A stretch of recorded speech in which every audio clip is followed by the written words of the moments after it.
Welcome back, English learners. You're listening to our podcast, the place where we help you improve not just your English, but also your confidence and mindset. I'm Adam, and as always, I'm joined by my incredible co-host, Sophia. That's right, Adam. And today, we're diving into something that affects everyone. Overthinking. Have you ever felt stuck in your head, replaying a conversation over and over, wondering, why didn't I just say that? Or maybe you've wasted hours trying to make a simple decision, only to end up doing nothing at all. Oh, I know that feeling. You keep thinking, overanalyzing, worrying about the what-ifs until the moment passes. And guess what? Nothing changes. But here's the truth. Overthinking is like quicksand. The more you do it, the deeper you sink. But the good news is, you don't have to stay stuck. Today, we're going to show you exactly how to break free from the overthinking trap and start taking action immediately. And trust me, you'll want to stay till the very end, because we have a final challenge that will completely rewire your brain to stop overthinking forever. But before we get to that, let me ask you, why do we overthink in the first place? Chapter 1. Why do we overthink? Let me tell you a story. A few years ago, I had a student named Maya. She was incredibly intelligent. Her grammar was perfect. Her listening skills were strong, and she understood English just as well as a native speaker. But whenever she had to speak, she froze. Every time. She would open her mouth, then suddenly stop. Her mind would start racing. What if I say the wrong word? What if I mispronounce something? What if people laugh at me? And guess what happened? Nothing. She stayed silent. She waited for the perfect moment to speak, but that moment never came. She thought that by overanalyzing she was preparing. But in reality, overthinking stole her voice. That's the thing about overthinking. It paralyzes us. We believe we're helping ourselves by thinking through every possibility. But instead of making a decision, we just create more stress, more doubts, and more hesitation. Have you ever been in that situation? Maybe you needed to send an important email, but you spent 30 minutes rewriting the same sentence, only to leave it in your drafts. Or maybe you wanted to speak up in a meeting, but by the time you built up the courage, the topic had already changed. Exactly. Overthinking makes us feel like we're in control, but the truth is, we're not. We're just getting stuck in a loop of endless thoughts, and that loop stops us from taking action. But let's make this personal. Think about a time when you overthought something. Maybe you were scared to start a new project, apply for a job, or simply speak English in front of others.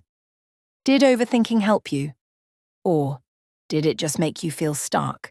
I can almost guarantee that it just kept you stuck. And that's exactly what we're here to fix. Because today, we're going to break this cycle. We're going to show you the real reasons you overthink, how it affects your confidence, and most importantly, how to stop. And trust me, by the end of this episode, you'll have powerful tools that you can use right away to stop overthinking in any situation. But before we jump into the solutions, let's talk about something really important: the hidden dangers of overthinking. Because it's not just a habit, it's a trap. And most people don't even realize they're caught in it. Chapter 2. The hidden dangers of colon. Overthinking doesn't just waste time.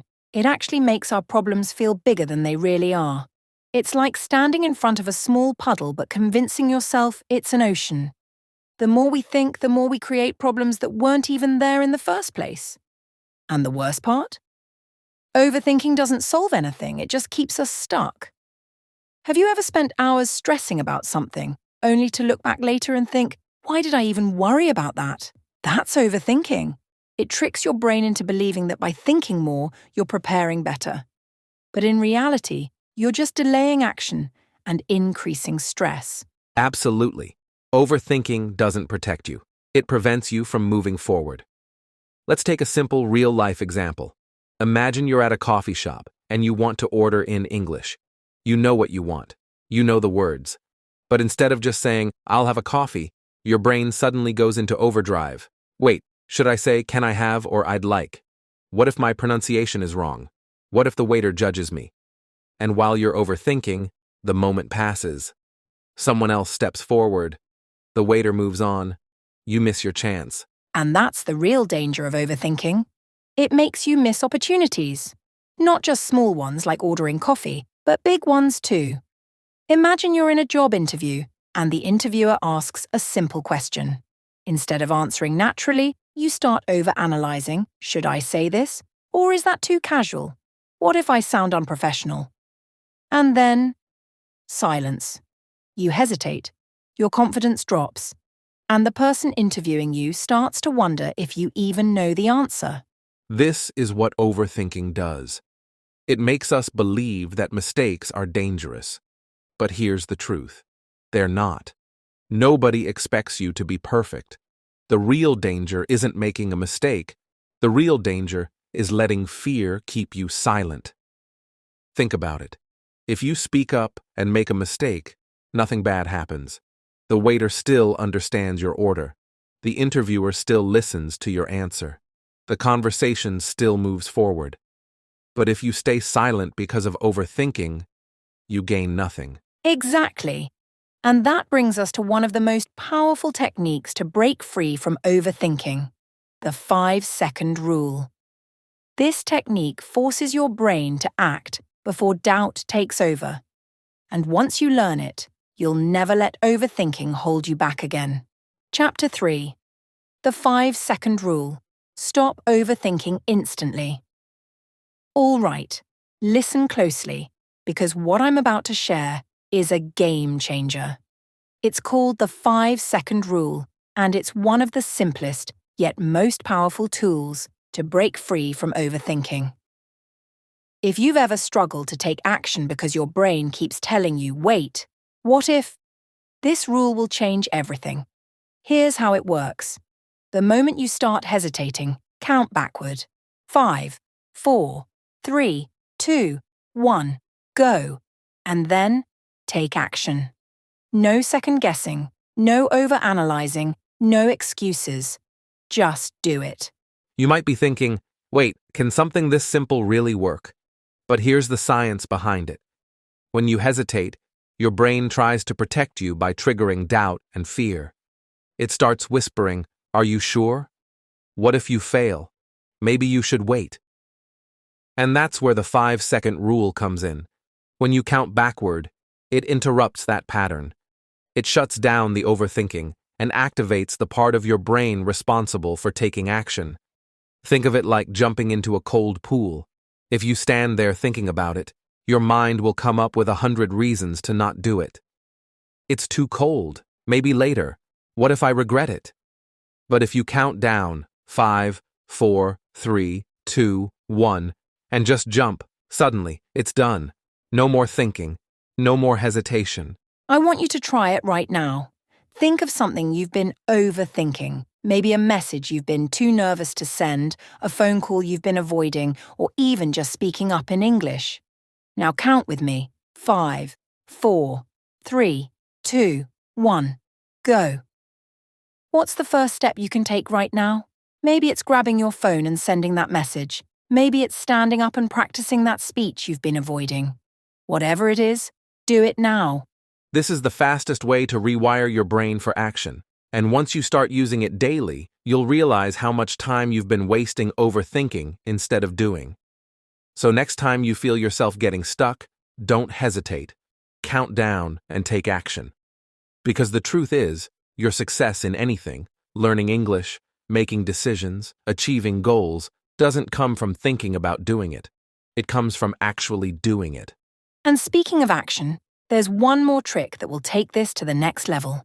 It's called the 1-minute rule. And once you add this to your daily life, you'll never let overthinking control you again. Chapter 4. Shift from thinking to doing. Overthinking is like being stuck in quicksand. The more you struggle in your thoughts, the deeper you sink. And before you know it, you've wasted hours, maybe even days, thinking about something instead of actually doing it. So how do we stop this cycle? Simple. We shift from thinking to doing. Let's be real. Most of the time, overthinking isn't solving anything. It's just a loop of worry, fear, and doubt playing on repeat. The only way to break that loop is to take action. Think about the last time you spent way too long debating a simple decision. Maybe it was sending a message in English to someone. You typed it, erased it, retyped it, thought about it some more, checked the grammar, read it again, and then never sent it. Sound familiar? Oh, I've been there, and I can guarantee our listeners have too. Maybe you wanted to join an English group, but you kept thinking, what if I don't understand what they're saying? What if I make a mistake? Maybe I should wait until my English is better. But waiting never helps. The best way to improve is to just do it. Instead of wondering if you should join an English group, just join. Instead of thinking about sending a message, just send it. Instead of planning the perfect sentence in your head, just start speaking. Because the moment you take action, your brain shifts from worry mode to problem-solving mode. Yes. And this is where a powerful mindset trick comes in. Ask yourself, what's the worst that can happen? Think about it. What's the worst that can happen if you send that message? Maybe the person doesn't reply. Okay, so what? You move on. What's the worst that can happen if you join an English group and don't understand everything? You learn something new. No one expects you to be perfect. Most of the time, the worst-case scenario is not even that bad. But overthinking makes it feel huge in our minds. Exactly. And the funny thing? The best-case scenario is usually amazing. What if the person responds to your message and you have a great conversation? What if joining that English group gives you the confidence boost you needed? You have so much to gain, but you'll never know unless you take action. So here's a challenge for our listeners. Think of something you've been overthinking. Maybe it's something small, like sending an email, or something bigger, like speaking up in a meeting. Now ask yourself, what's the worst that can happen? And then, just do it. Because once you break the habit of overthinking, you'll start living with more confidence, more action, and way less stress. And speaking of action, there's another simple but incredibly powerful technique that will help you trust yourself and stop doubting your decisions. It's called the 1-minute rule, and once you learn this, you'll never let overthinking slow you down again. Chapter 5. The what's the worst that can happen? Technique. Let's play a little game. Think of something you've been overthinking. Maybe it's starting a conversation in English, applying for a job, or asking someone for help. Now ask yourself, what's the worst that can happen? Most of the time, our brains create huge, scary scenarios that aren't even realistic. If I make a grammar mistake, people will laugh at me. No, most people won't even notice, and even if they do, they won't care. If I say the wrong word, I'll embarrass myself forever. No, people will either understand what you mean or help you. If I join an English group, what if I don't understand everything? No problem. You'll still learn something new, and no one expects you to be perfect. Exactly. We imagine problems to be much bigger than they actually are. Overthinking makes small things feel life-changing, when in reality, nothing bad happens. Let me share a real-life example. I had a friend who wanted to practice English, but he was too scared to speak. He thought, what if I sound stupid? What if people think I'm bad at English? But one day, he finally said, what's the worst that can happen? And just started speaking. And guess what? People encouraged him, they helped him, and he realized there was nothing to be afraid of. Now, he speaks English with confidence, not because he's perfect, but because he stopped fearing mistakes. That's such a powerful shift. The fear of making a mistake is way worse than actually making one. Because here's the truth. Mistakes don't stop progress. Overthinking does. Think about a baby learning to walk. Do they fall? Yes, a lot. But do they stop trying? Number because they don't care about looking silly. They just keep going until they can walk. And that's exactly how you should approach learning English, or anything in life. Chapter 6. The Power of Positive Self-Talk. Let's get real for a second. If we spoke to our friends the way we talk to ourselves, most of us wouldn't have any friends left. Think about it. How often do you say things like, I'm so bad at English, I always mess up, or I'll never be fluent? Would you say that to a friend? No. So why do we say it to ourselves? Our words are powerful. What we tell ourselves becomes our reality. If you keep telling yourself, I can't speak English fluently, guess what? Your brain believes you. And the next time you try to speak, that belief will hold you back. But here's the good news. You can rewire your brain. You can replace negative self-talk with something powerful and positive. And when you do, your confidence and fluency will grow faster than ever before. Absolutely. Your mind is like a computer. Whatever you program it with is what it runs on. If you input negative thoughts, you'll get negative results. But if you input powerful, encouraging thoughts, your brain will start working for you, not against you. Let me give you a real example. I had a student, Marco, who really wanted to improve his English. But every time he spoke, he would say, I know I'm going to make a mistake. I sound so stupid, or I'll never get better. And guess what? He hesitated every time. He felt nervous, and his progress was slow. Then, we did something different. I asked him to change his self-talk. Instead of saying, I'm bad at English, I told him to say, I am improving every day. Instead of, I make too many mistakes, I told him to say, mistakes help me learn. At first, he thought it was silly, but he did it. Every time he caught himself saying something negative, he stopped, replaced it with something positive, and moved on. After just 1 month, he was speaking more, feeling more confident, and even enjoying the learning process. Why? Because he stopped fighting against himself. That's so powerful, Adam, and it's something all of us can do. Right now, listeners, I want you to think about one negative thing you always say to yourself. Maybe it's, I'm not good at English, or I'll never be fluent. Now, take that thought and flip it. What's the opposite? Say it out loud. Instead of I always forget new words, say, every day I'm learning new words. Instead of I sound bad when I speak, say, every time I speak, I get better.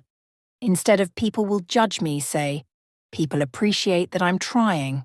Feel the difference? The words you choose matter. Your brain listens to them, and over time, they shape your reality. Chapter 7. The 1-minute rule. How to stop overthinking in 60 seconds. All right, Adam, let's talk about something that can instantly change the way we deal with overthinking. Have you ever had a moment where you knew exactly what you needed to do, but instead of acting, you just sat there analysing every possible outcome? And the longer you waited, the harder it became to actually do it. Oh, absolutely. It's like staring at a cold swimming pool thinking about jumping in. The longer you stand there, the harder it gets. Your brain starts making excuses. What if the water's too cold? What if I can't swim well today? Maybe I should wait for the perfect moment. But here's the truth. There is no perfect moment. Overthinking makes everything seem harder than it actually is. And that's where the 1-minute rule comes in. The rule is simple. The moment you catch yourself overthinking, you give yourself 60 seconds, just 1 minute, to take action. No excuses, no hesitation, just movement. Exactly. And let's break this down step by step for our listeners. Imagine you've been thinking about sending a message to someone in English. Maybe it's a friend, a teacher, or even posting a comment in English online. Instead of sitting there thinking, is this the right sentence? Did I use the right grammar? What if they think it sounds weird?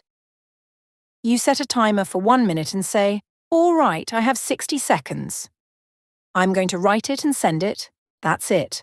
And the moment you do that, something incredible happens. Instead of your brain working against you, it starts working for you. Suddenly, your energy shifts from hesitation to action. You're no longer stuck in the cycle of, what if? You've already moved forward. And you know what? 99% of the time, you'll realize that thing you were overthinking wasn't as scary as you thought. Yes. And this works for literally anything. Speaking English, making a decision, even something as simple as getting out of bed in the morning. Instead of lying there thinking, ugh, I should wake up, but maybe I'll just stay here a little longer. Use the 1-minute rule. Count down. 5, 4, 3, 2, 1. And then move. Sophia, let's make this interactive. Listeners, I want you to think about something you've been avoiding. Maybe speaking up in a meeting, practicing your English out loud, starting a new habit. Got it? Now, wherever you are, set a 60-second timer and take action right now. Yes, no pausing, no delaying, just do it. And when you're done, notice how you feel. That tension, that overthinking, it disappears the moment you act. And here's the best part. The more you do this, the easier it gets. Overthinking is a habit, but so is taking action. The first few times might feel uncomfortable, but if you commit to this every day for a week, you'll rewire your brain to stop overthinking and start doing. And once you master this, you'll realize that fluency, confidence, and success in any area of life aren't about knowing everything before you start. They're about being willing to start before you know everything. And that leads us to something even more powerful, how to overcome perfectionism, which is the biggest enemy of action. Because if you think you need to be perfect before you try, you'll never try at all. Let's talk about that next. Chapter 8. Perfectionism is the enemy of progress. Adam, let's talk about something that holds so many people back. Perfectionism. I hear learners say all the time, "I'll start speaking English when I'm ready," or "I want to practice, but I need to learn more first." And do you know what happens? They wait, and they wait, and they wait some more. And weeks, months, even years go by, and they're still in the same place. Why? Because they're trapped by perfectionism. Yes. And the crazy thing is, perfectionism doesn't help you improve. It actually stops you from improving. Let's imagine you want to learn how to swim. If you say, "I'll jump in the water once I know exactly how to swim," do you think you'll ever start? No. You have to get in the water first, splash around, make mistakes, and gradually improve. It's the same with English. You can't get fluent by waiting for the perfect moment. You get fluent by starting, even if you're not perfect. That's such a powerful example. And let's make this even clearer. Think about a child learning to walk. They don't sit there thinking, "Okay, let me study the physics of walking first." No, they just try. They fall. They get back up. They try again. And before you know it, they're running. Now imagine if that child thought like a perfectionist. What if I fall? What if people laugh at me? Maybe I should wait until I can walk perfectly before I try. It sounds ridiculous, right? But that's exactly what so many learners do when it comes to speaking English. Exactly. And let me ask our listeners, have you ever stopped yourself from speaking English because you were afraid of making a mistake? Be honest. Did you ever hesitate to send a message, join a conversation, or answer a question because you thought, "What if I say the wrong thing?" If your answer is yes, I want you to think about this. What's the worst that can happen? Let's break this down. If you make a grammar mistake, will people laugh at you? Number. If you forget a word, will someone yell at you? Number.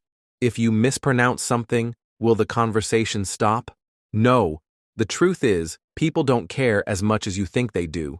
Most people will just continue the conversation, help you if needed, or not even notice. Yes. And here's another truth bomb. Even native speakers aren't perfect. They make mistakes all the time. They say things like, "Oh wait, I mean," or, let me think, or, "What's the word for that again?" So if native speakers don't speak perfectly, why should you expect yourself to? The goal isn't perfection, it's communication. That's it. And I want to challenge our listeners right now. Think about something you've been avoiding because you feel like you're not ready yet. Maybe it's speaking English. Maybe it's sending a message. Maybe it's joining a conversation. Now here's the challenge. Forget perfect. Just do it. Right now. Yes, because the only way to learn is by doing. The only way to improve is by practicing. And the only way to build confidence is by taking action, even when you're scared. And let's say this together, listeners. Done is better than perfect. One more time. Done is better than perfect. Because perfection keeps you stuck, but progress keeps you moving forward. And once you start, everything gets easier. So here's what we're going to do next. Now that you know perfectionism is a trap, we're going to show you how to break free from it completely using micro wins, tiny actions that create massive progress. Get ready, because this next step will change the way you learn forever. Chapter 9. The Power of Micro Wins. Build confidence. One small step at a time. Adam, have you ever noticed how people set these huge, impossible goals for themselves and then feel frustrated when they don't achieve them? I see it all the time with English learners. They say, I'm going to study English for 3 hours every day, or I'll become fluent in 1 month. But after a few days, they feel exhausted, unmotivated, and end up quitting altogether. Why? Because they set the bar too high, too fast. Exactly. And the truth is, progress isn't about big jumps. It's about small steps. Let's take learning English, for example. Instead of saying, I need to master 1,000 new words this month, you could set a much smaller, achievable goal. Learn just 1 word a day and actually use it. That's a micro win. A small, easy step that gives you an instant sense of success. And here's the secret. Your brain loves success. Every time you accomplish something, even something tiny, your brain releases dopamine, which makes you feel good and motivated to keep going. And this works in every area of life. Let's think about fitness for a second. Imagine 2 people who want to get in shape. Person A says, I'll work out for 2 hours every day. But after 3 days, they're tired, sore, and they give up. Person B says, I'll do 5 push-ups every morning. It's easy, so they stick with it. A week later, they feel stronger and naturally start doing more. Who wins in the long run? Person B, because they created a habit with micro wins instead of overwhelming themselves. And this applies perfectly to learning English. Instead of pressuring yourself to speak perfectly, start with something tiny. Say 1 sentence in English today, just 1. Tomorrow, say 2 sentences. The next day, 30 seconds of speaking. This way, you don't feel overwhelmed, and before you even realize it, you're improving every single day. I love that. And the best part? Micro wins build momentum. Think about it. When you achieve something, even something small, you feel good. You feel like you're making progress. That feeling pushes you to keep going. And before you know it, small wins turn into big results. That's exactly it. The problem with overthinking is that it makes everything seem impossible. Your brain says, oh no, I can't do this, so you freeze. But when you focus on a micro win, it removes the pressure.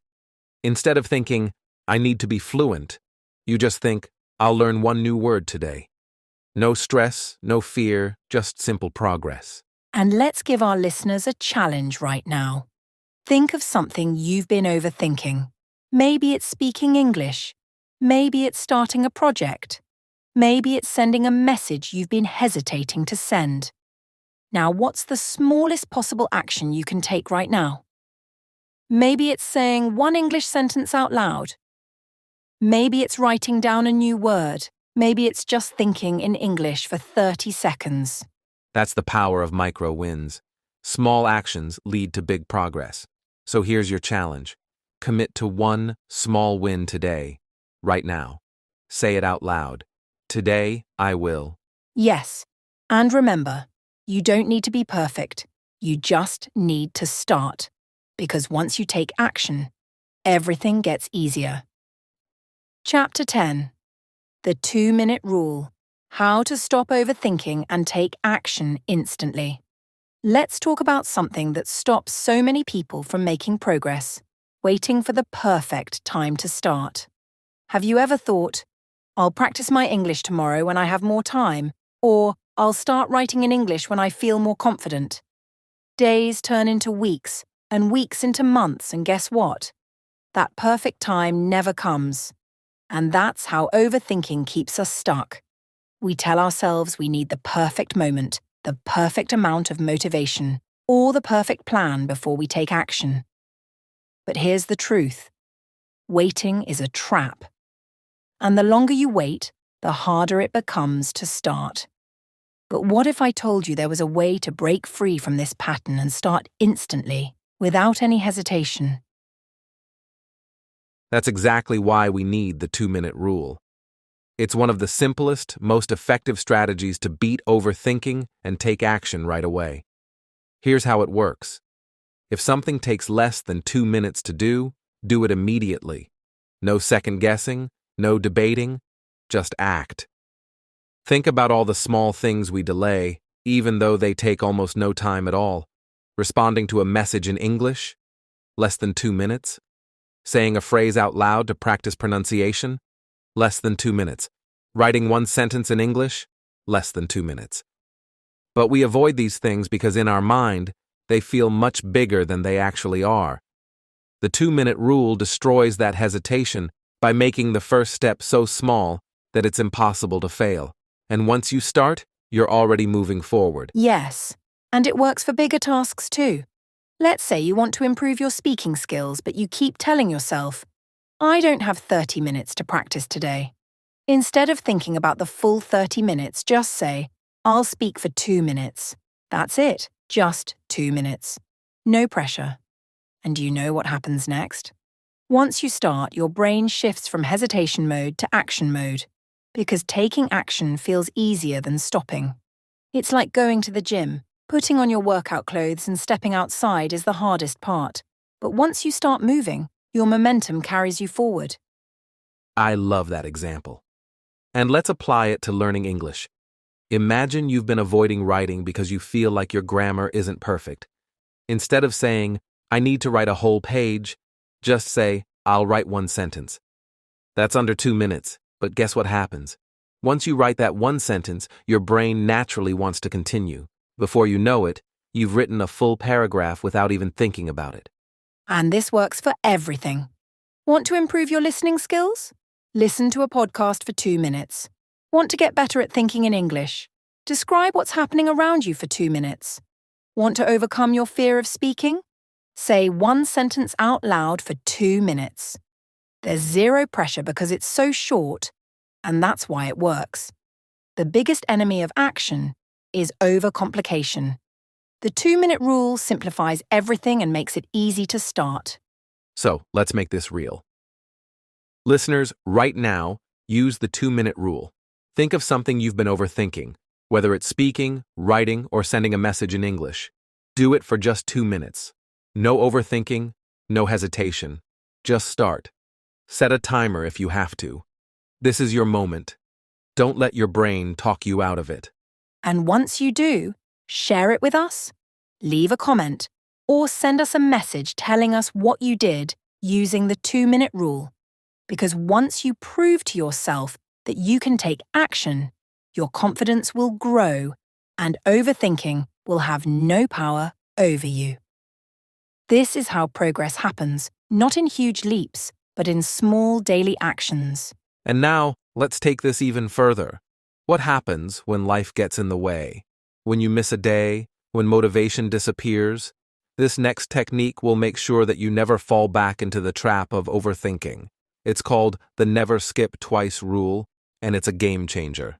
Let's dive in. Chapter 11. The Never Skip Twice Rule. How to stay consistent without pressure. Have you ever started something with full motivation, maybe learning English, exercising, or reading more? But then, one day, life got busy, and you skipped it. And then you thought, well, I missed one day, so I might as well give up.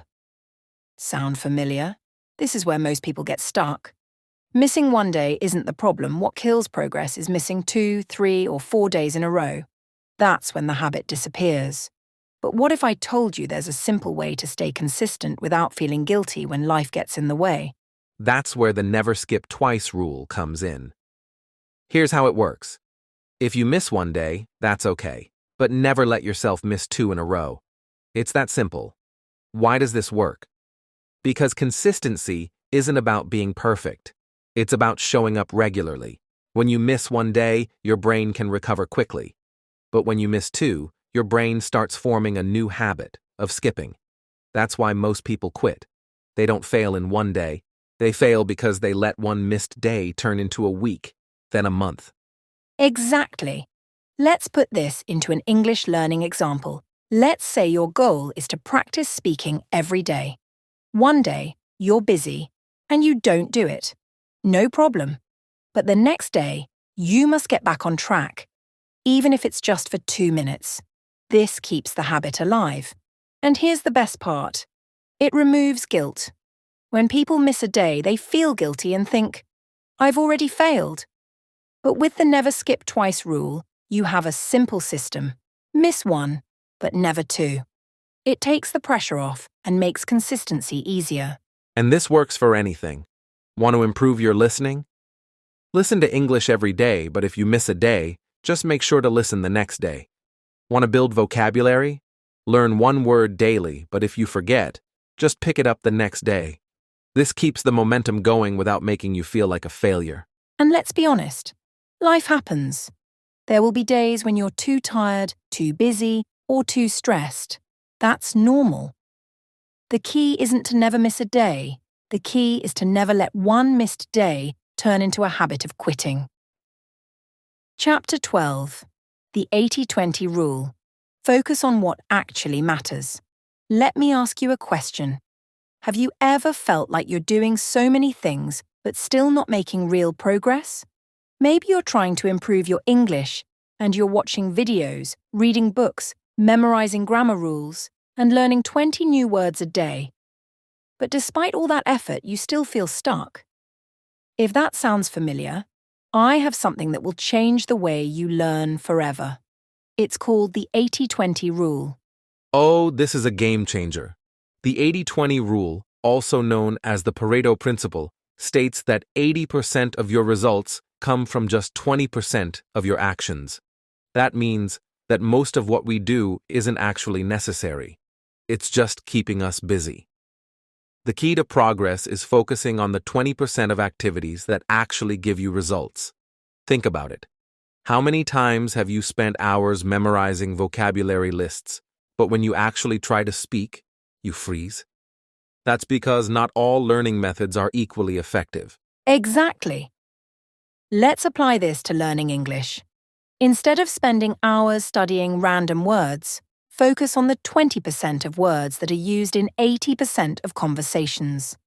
Instead of watching videos passively, focus on active learning, like speaking out loud or shadowing native speakers.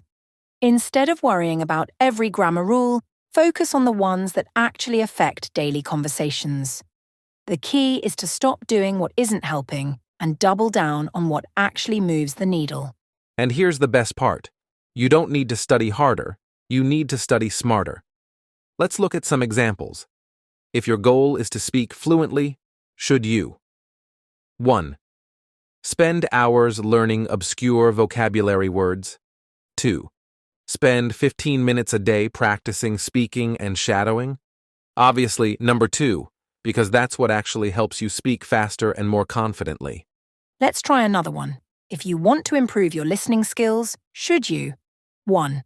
Listen to English podcasts all day without repeating anything. 2.